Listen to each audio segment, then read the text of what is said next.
while we wait for it to heat up, let's add our spices. Oh my gosh, I don't have the caps on either of these. Be careful with the cayenne though, because it will get really spicy. There, good. I was imagining like a tablespoon falling into it, but no, we're good.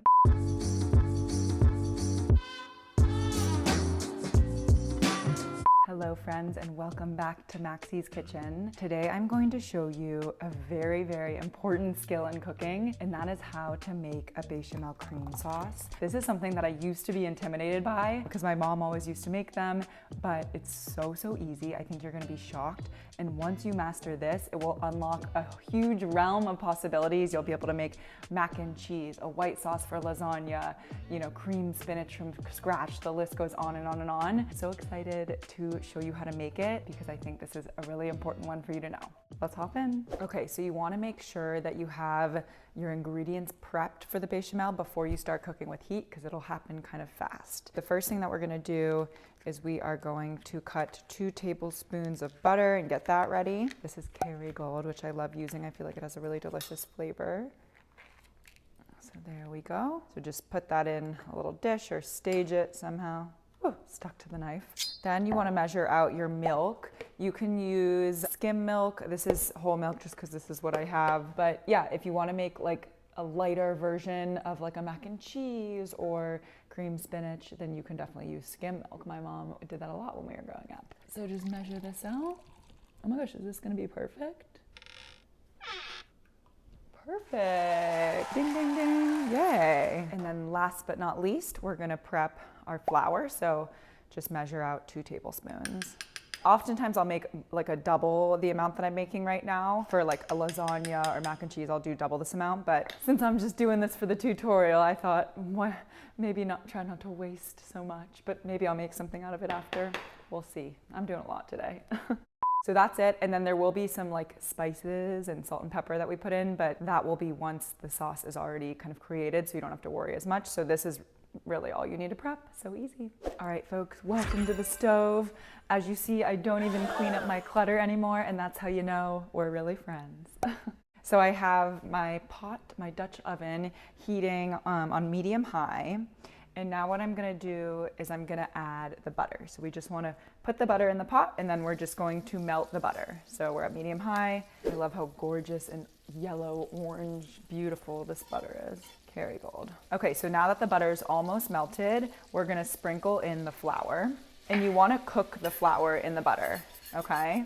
So for about a minute, we wanna kind of whisk the flour around in the butter, but we do not want it to burn. No, we don't. So continue whisking and keep moving it around in the pot, okay?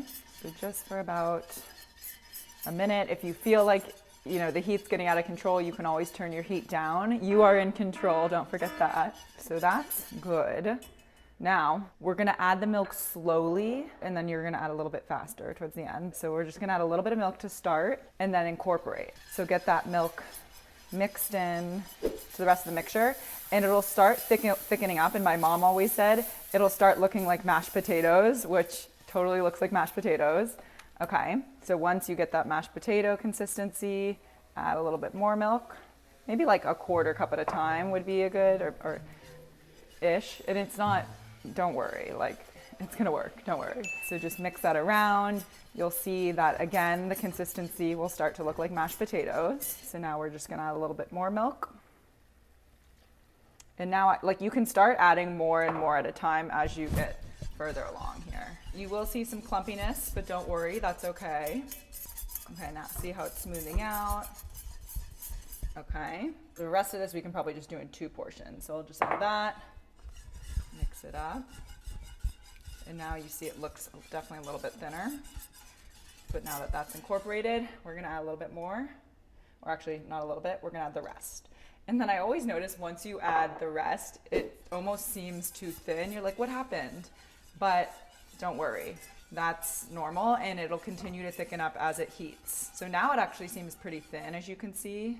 Like none of it's really sticking up on the whisk. We're whisking and we're waiting for it to kind of heat up. So while we wait for it to heat up, let's add our spices. So a dash of nutmeg. Uh-oh, I don't have the cap on here. Just a little bit. like that. Cayenne's optional, but I think it adds a good little bit of heat. Oh my gosh, I don't have the caps on either of these. Be careful with the cayenne though, because it will get really spicy.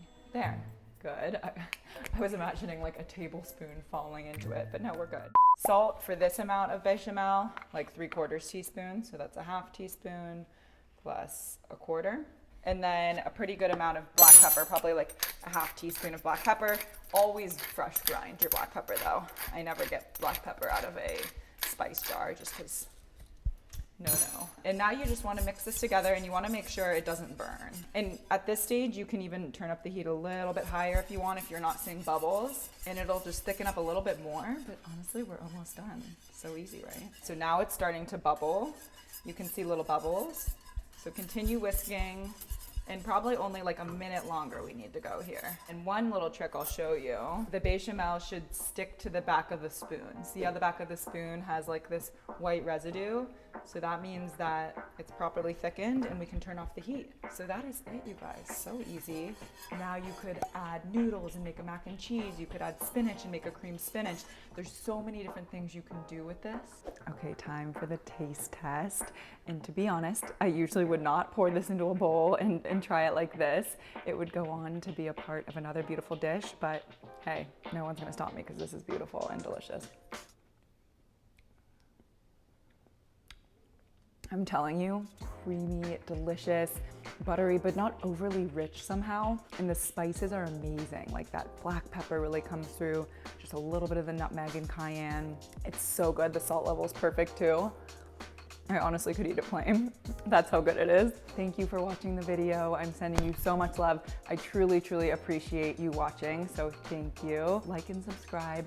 And let me know if like tip videos like this are helpful versus like the kind of full recipe videos that I've been doing. Always trying to figure out what would be kind of the most helpful and useful for you guys. So sending so much love. Thank you, thank you, thank you for watching, and see you back here next week.